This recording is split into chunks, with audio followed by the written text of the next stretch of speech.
Mark, should I read yours?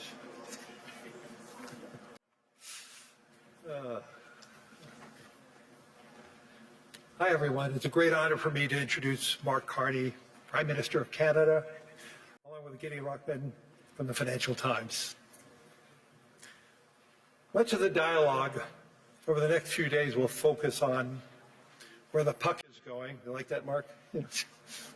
Okay. Where the puck is going next in the global economy, which makes this a fitting moment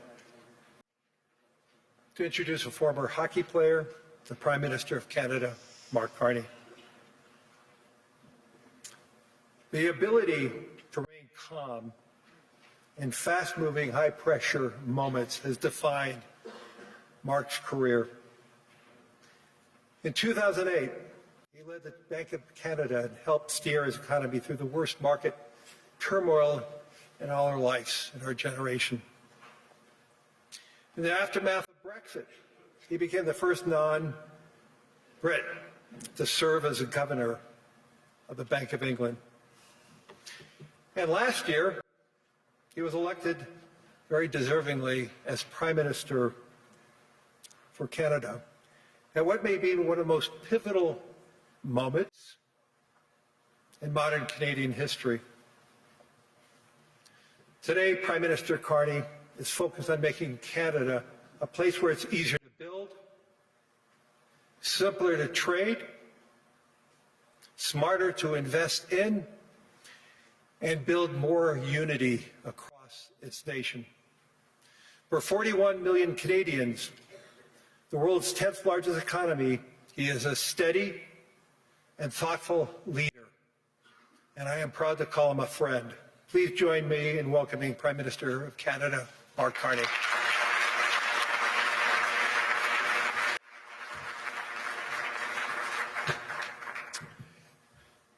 Thank you very much, Larry. I'm going to start in French, and then I'll switch back to English. Merci, Larry.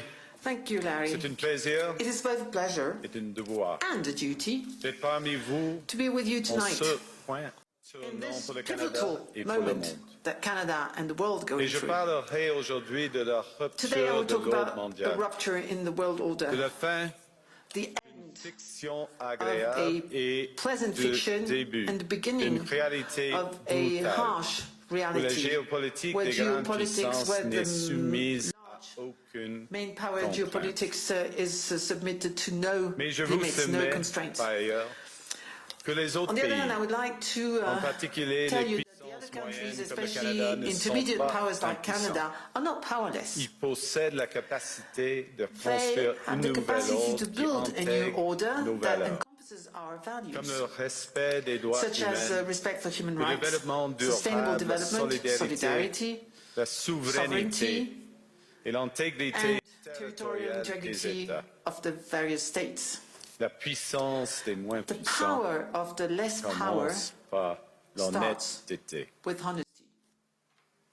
It seems that every day we're reminded that we live in an era of great power rivalry, that the rules-based order is fading, that the strong can do what they can and the weak must suffer what they must. And this aphorism of Thucydides is presented as inevitable, as the natural logic of international relations reasserting itself. And faced with this logic, there is a strong tendency for countries to go along to get along, to accommodate, to avoid trouble, to hope that compliance will buy safety. Well, it won't. So what are our options? In 1978, the Czech dissident Václav Havel, later president, wrote an essay called The Power of the Powerless. And in it, he asked a simple question: how did the communist system sustain itself? And his answer began with a greengrocer. Every morning, this shopkeeper places a sign in his window: "Workers of the world unite." He doesn't believe it. No one does. But he places the sign anyway to avoid trouble, to signal compliance, to get along. And because every shopkeeper on every street does the same, the system persists. Not through violence alone, but through the participation of ordinary people in rituals they privately know to be false. Havel called this living within a lie. The system's power comes not from its truth, but from everyone's willingness to perform as if it were true. And its fragility comes from the same source. When even one person stops performing, when the greengrocer removes his sign, the illusion begins to crack. Friends, it is time for companies and countries to take their signs down. For decades.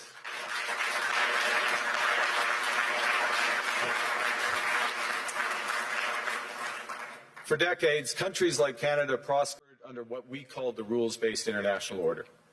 We joined its institutions, we praised its principles, we benefited from its predictability. And because of that, we could pursue values-based foreign policies under its protection. We knew the story of the international rules-based order was partially false, that the strongest would exempt themselves when convenient, that trade rules were enforced asymmetrically. And we knew that international law applied with varying rigor depending on the identity of the accused or the victim. This fiction was useful, and American hegemony in particular helped provide public goods, open sea lanes, a stable financial system, collective security, and support for frameworks for resolving disputes. So we placed the sign in the window. We participated in the rituals. And we largely avoided calling out the gaps between rhetoric and reality. This bargain no longer works.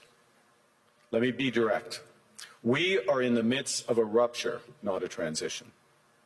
Over the past 2 decades, a series of crises in finance, health, energy, and geopolitics have laid bare the risks of extreme global integration. But more recently, great powers have begun using economic integration as weapons. Tariffs as leverage, financial infrastructure as coercion, supply chains as vulnerabilities to be exploited. You cannot live within the lie of mutual benefit through integration when integration becomes the source of your subordination.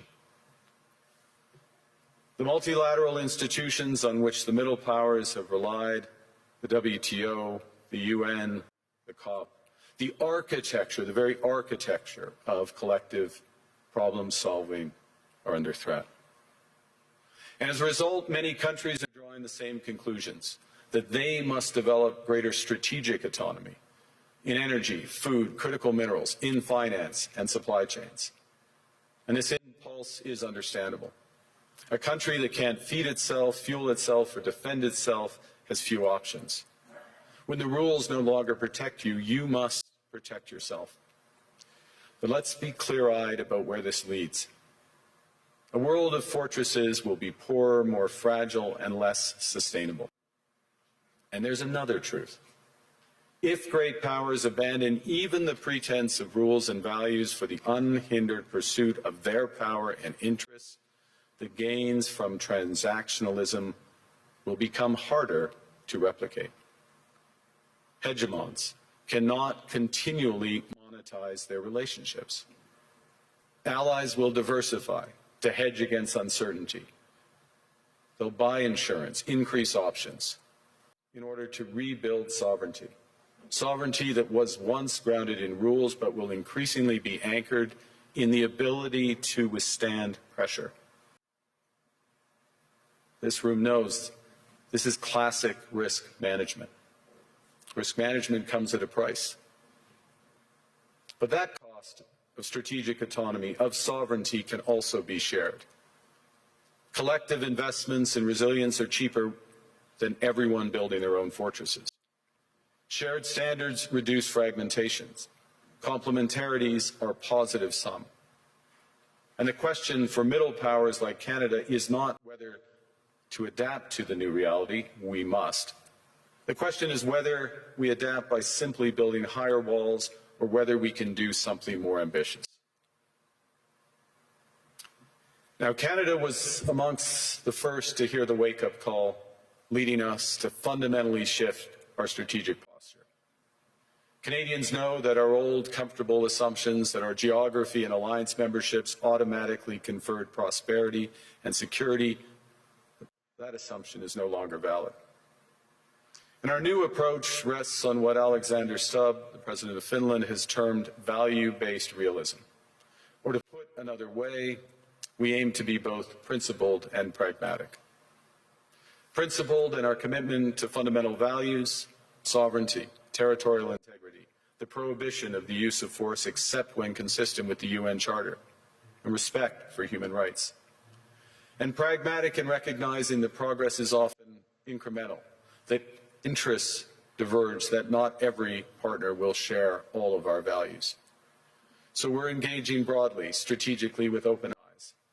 We actively take on the world as it is, not wait around for a world we wish to be. We are calibrating our relationships so their depth reflects our values. And we're prioritizing broad engagement to maximize our influence, given the fluidity of the world at the moment, the risks that this poses, and the stakes for what comes next. And we are no longer just relying on the strength of our values, but also the value of our strength.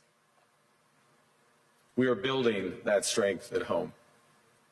Since my government took office, we have cut taxes on incomes, on capital gains and business investment. We have removed all federal barriers to interprovincial trade. We are fast-tracking $1 trillion of investments in energy, AI, critical minerals, new trade corridors, and beyond. We're doubling our defense spending by the end of this decade, and we're doing so in ways that build our domestic industries. And we are rapidly diversifying abroad. We've agreed a comprehensive strategic partnership with the EU, including joining SAFE, the European Defence Procurement Arrangements. We have signed 12 other trade and security deals on 4 continents in 6 months. The past few days, we've concluded new strategic partnerships with China and Qatar. We're negotiating free trade pacts with India, ASEAN, Thailand, Philippines, and Mercosur. We're doing something else. To help solve global problems, we're pursuing variable geometry. In other words, different coalitions for different issues based on common values and interests. So on Ukraine, we're a core member of the Coalition of the Willing and one of the largest per capita contributors to its defense and security. On Arctic sovereignty, we stand firmly with Greenland and Denmark and fully support their unique right to determine Greenland's future.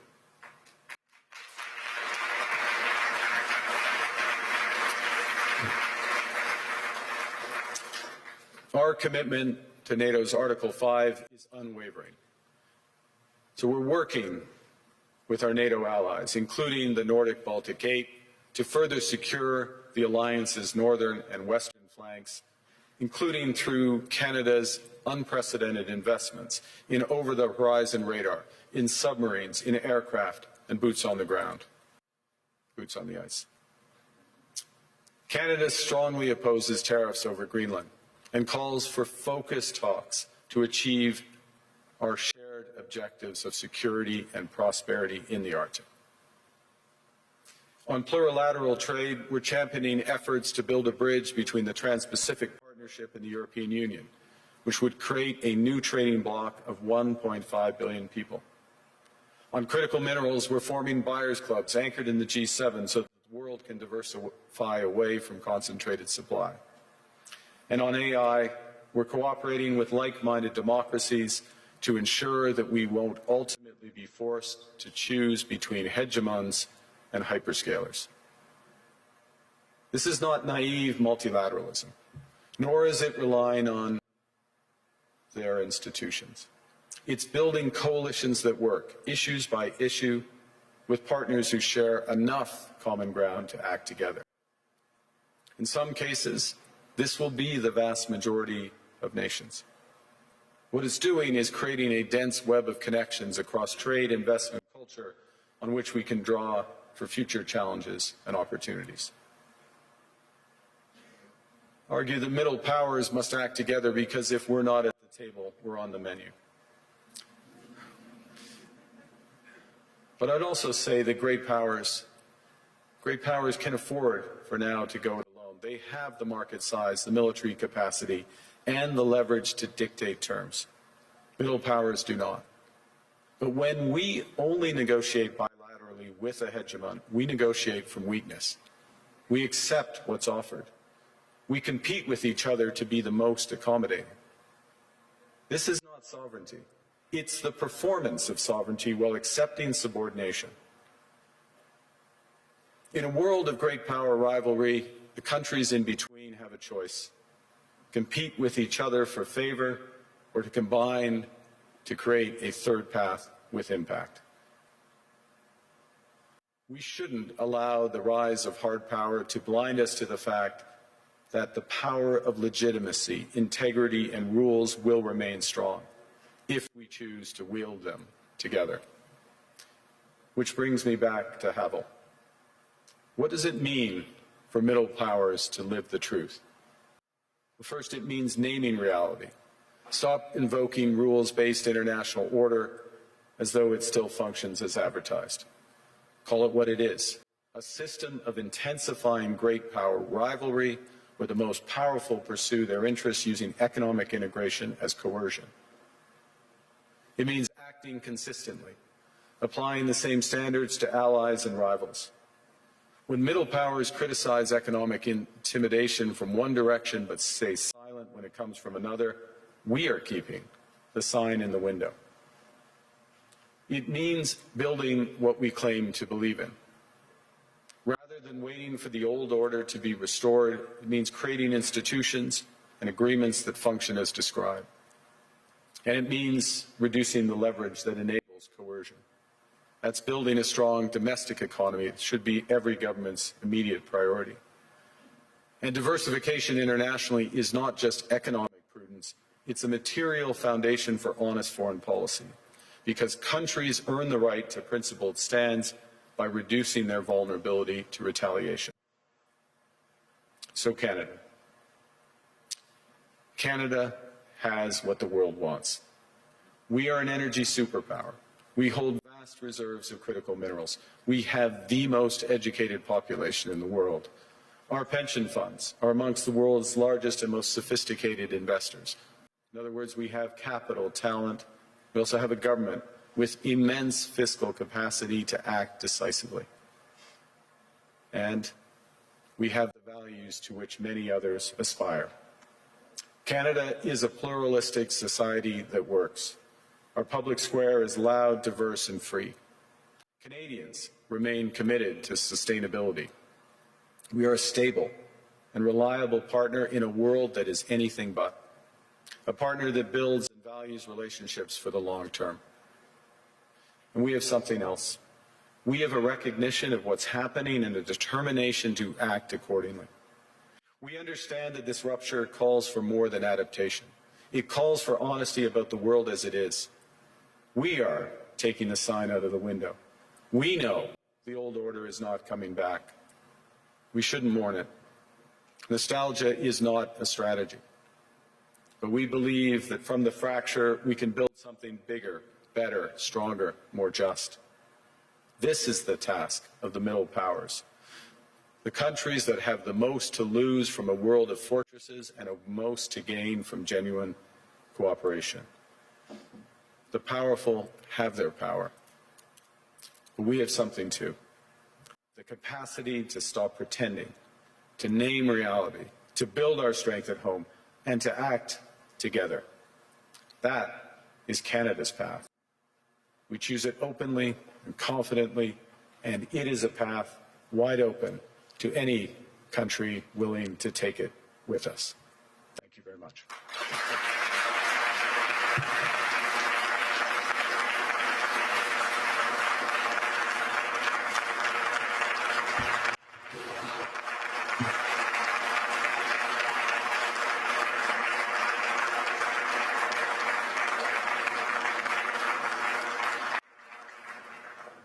Well, thank you, Prime Minister. I don't think I've seen many standing ovations at Davos, so that was interesting.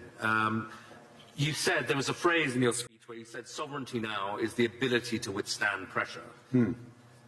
Isn't Canada almost uniquely vulnerable to pressure because of the extent of your trade dependence on the United States? Well, the proof is that we have been able to withstand the pressure, and there has been considerable pressure. I'll give you a couple of facts. We've actually created more jobs since the tariffs were put on than the United States in absolute number. Economy is growing at the second fastest rate within the G7. That's not there. There are pockets of extreme pressure, without question, in Canada. But headline, we're reacting. The second thing, and it's a fundamental point, is the recognition that we can give ourselves far more than any foreign country can take away. There's lots of efficiencies in having one Canadian market, the $1 trillion of domestic investment, and building these partnerships abroad, all of which are bigger returns than what's been lost. That's not to say we would rather not lose it, but we can withstand the pressure, and we are. And I was interested that you said basically the old world's not coming back. So you're not seeing this as a period where you just have to get through and normalcy will return.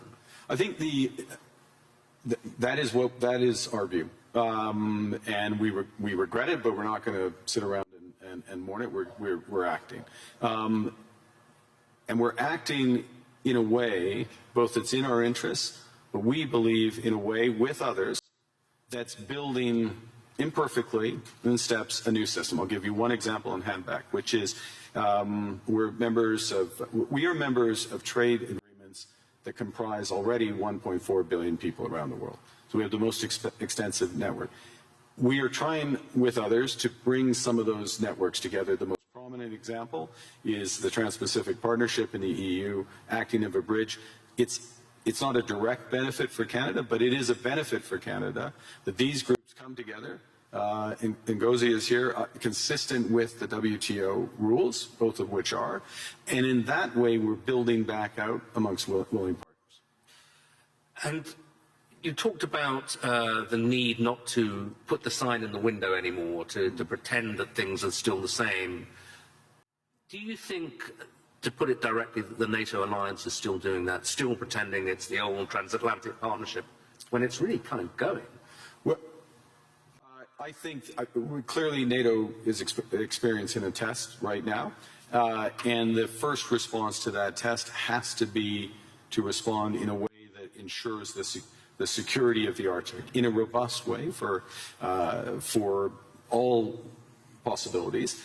This is actually a point that we have been making in recent years. It's a point that I made at the NATO summit back in June, which seemed like a pledging summit, but also was to get NATO policies in the right direction. So I think in the immediate term, one of the imperatives is to reinforce things that Canada is doing, Nordic Baltic 8 are doing, the UK are doing, other NATO partners, France included, in a comprehensive way that provides much greater security in the Arctic. This is the test, and so I wouldn't say the NATO sign stays in the window, but we've got to meet the moment of that. You also, a big theme of your speech was the need for middle powers to work together. Yeah. But you've just been to the other great power, to China. And I think people are very intrigued by seeing that meeting. And some people say, kind of, that's a mistake, really, because you're going to make yourself more dependent on China. They're not that benign either. The US will be very annoyed. What's the defense of what you're doing, and what do you hope to get out of it? Well, the first thing is to say it's not a defense. It's building out. It's something positive as opposed to against. We're for something as opposed to being against. The second is there are very clear guardrails in that relationship. I spoke of calibration of relationships in my remarks. That's what I mean by it.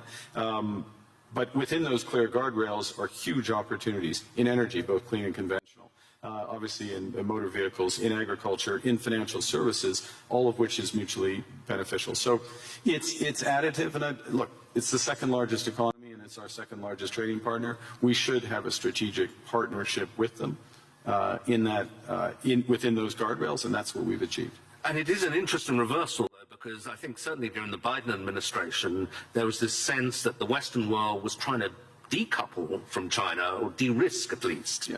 And is now in this new world, that really going to go into reverse, and de-risking from China because there are other risks is less of a thing. You need, again, many in this room, this is their livelihood, you need a web of connections.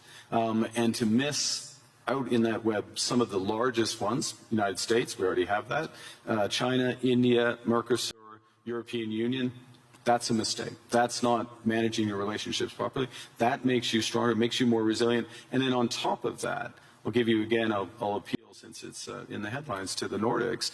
Nordics plus Canada, it's 20% of global GDP. It's not the first thing people would realize. But that relationship, which is deepening for security reasons, because we're like-minded, those are the types of partnerships that I think we'll see more of. And you got a round of applause when you said something strong about standing on principle on Greenland. Do you think we can find an off-ramp on that? I mean, I'm sure you'll speak of it, but put it this way, if there isn't an off-ramp, where does this go? I strongly believe that there's a better outcome that come from the discussions that have been catalyzed in an unusual way, admittedly, but and we absolutely stand by the principles that I referenced. That solution starts with security, and a security, yes, of Greenland, but more broadly of the Arctic. Canada is foursquare contributing to that.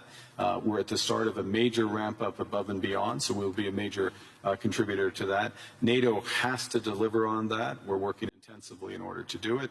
As well, prosperity for the people of Greenland. In the end, it comes back to the people there, and there are opportunities to do that in ways that would strengthen all of the alliance.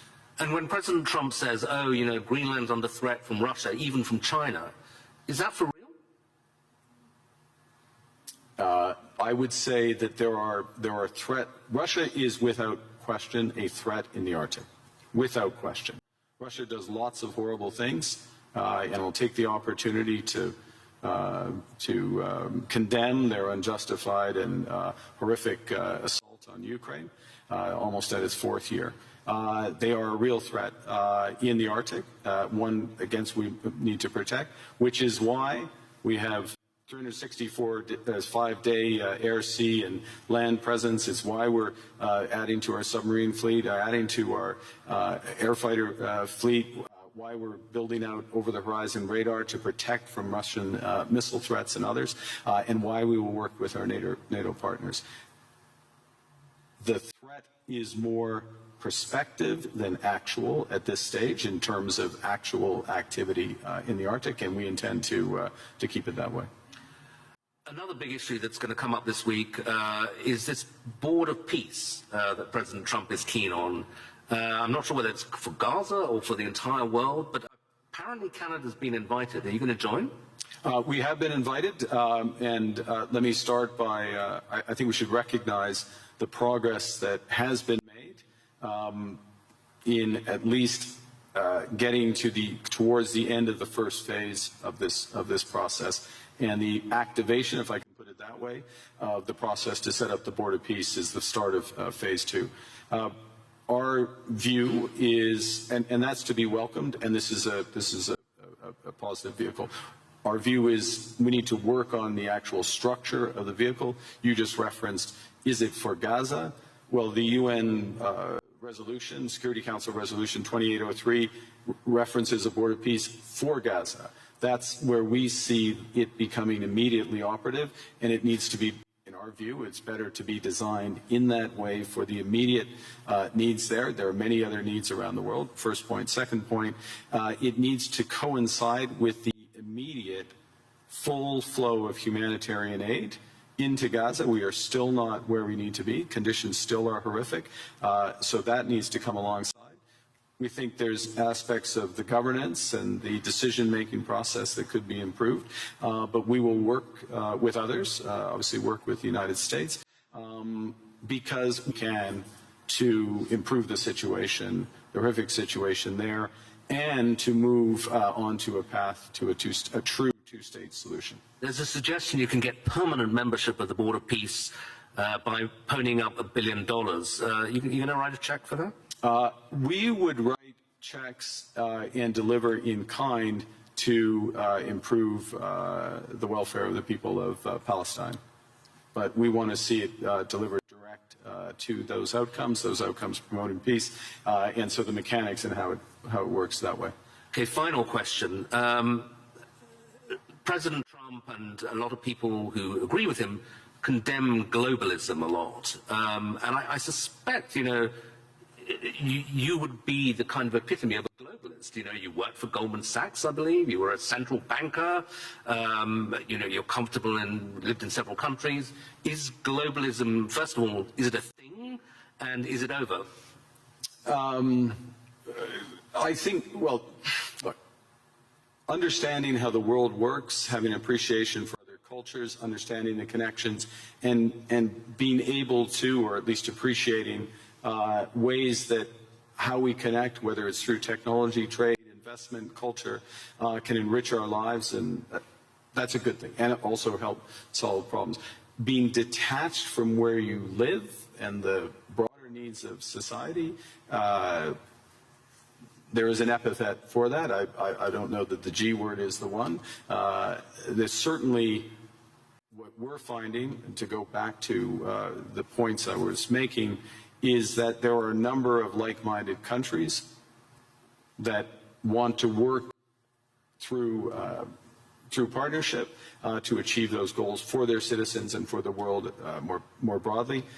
The call is for more to recognize what's really going on right now, and to pool their resources to the benefit of citizens. So it won't be global, it won't cover the globe, but it will be more powerful. Okay, Prime Minister, thank you very much indeed.